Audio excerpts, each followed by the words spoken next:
Hey guys, welcome to the first ever Movie Mondays.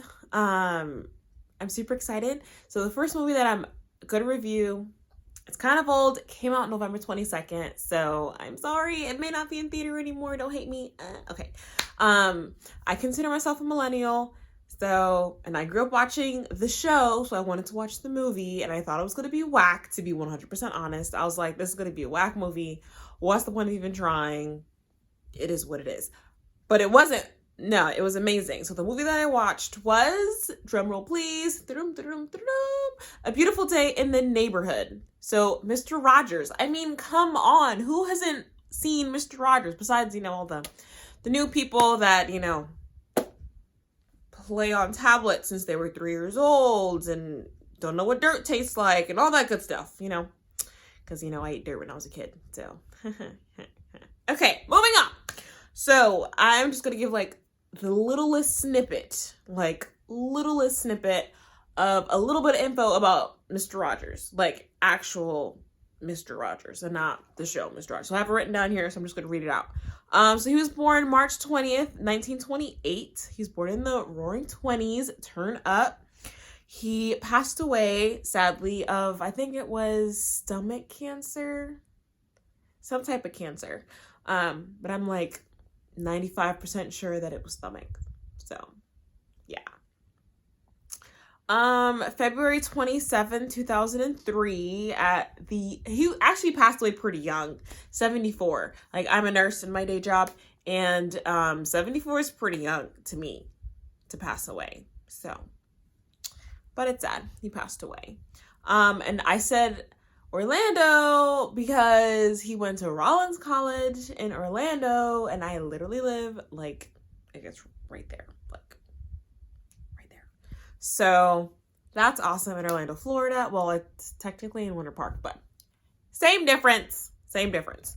And then Tom Hanks plays Mr. Rogers. He did an amazing job. Let's just call it what it is. It was amazing. I loved it. Moving on. And then I didn't get the name of the actor that played the journalist, but the movie is basically about the journalist interviewing Mr. Rogers and then the relationship that forms or all that stuff. So I'm not going to give too much away just in case you want to watch the movie. I don't really care about spoilers. People spoil it for me, but I know people are picky. So I won't say too much about what happens, but obviously they're going to interact and they're going to have to speak to each other. And the moments that I found that I liked the most out of the movie was when they were together interacting with each other. And that's just what it is.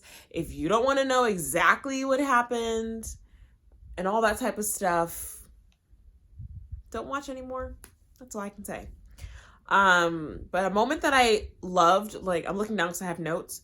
A moment that I loved so much was kind of in the middle of the movie. I don't really remember.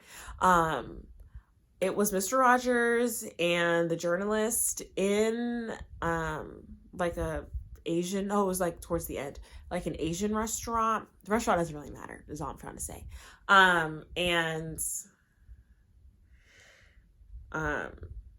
The journalist was saying how Mr. Rogers likes to work on people that are broken, and Mr. Rogers is like, you're not broken. I never said that you were broken. Who told you that, basically?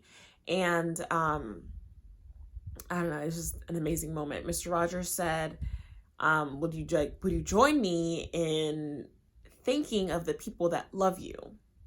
And I was like, the heck? But the whole moral of the story, the whole restaurant basically put down their plates, put down their forks, that's what I meant, not plates. Put down their forks, put down their knives, their spoons, whatever. Literally everyone closed their eyes for 30 seconds and they thought about the people that love them instead of all the hardships and all the bad stuff that happen. Think about people that love you. I'm just going to point out some random people that you hopefully should love you, and if they don't, I'm really, really sorry. Parents, siblings, best friends, spouse, significant other, boyfriend, girlfriend, whatever.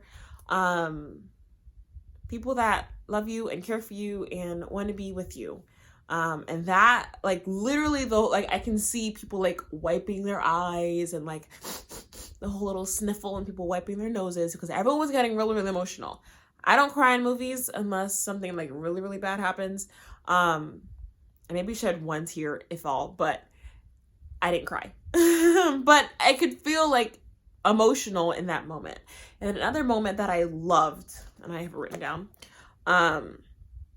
was at the very, very, very beginning of the movie, like the first like 10 to 20 minutes, and Mr. Rogers was on the phone with a journalist, and Mr. Rogers was saying how like this moment is the most important moment to him. Like what he's doing now is the most important thing. So like for me, for example, the most important thing for me right now in this very moment is talking to my phone.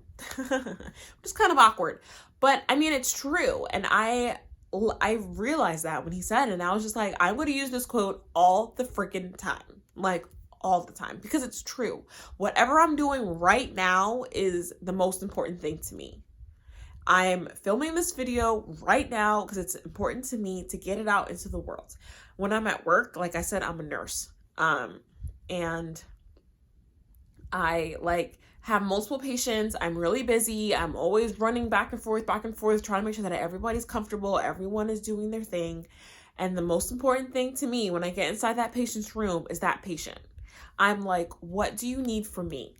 What can I do to make you more comfortable? What can I do to do this, to do that? Are you in pain? Do you want pain meds? Like what can I do for you while I'm here? Because while I'm here, I'm yours. I'm all yours. Nothing but anybody else besides you. And once I'm out of this room, the most important thing to me then is my other patient. So if you want me, get me now in this moment, and then the next moment will be somebody else.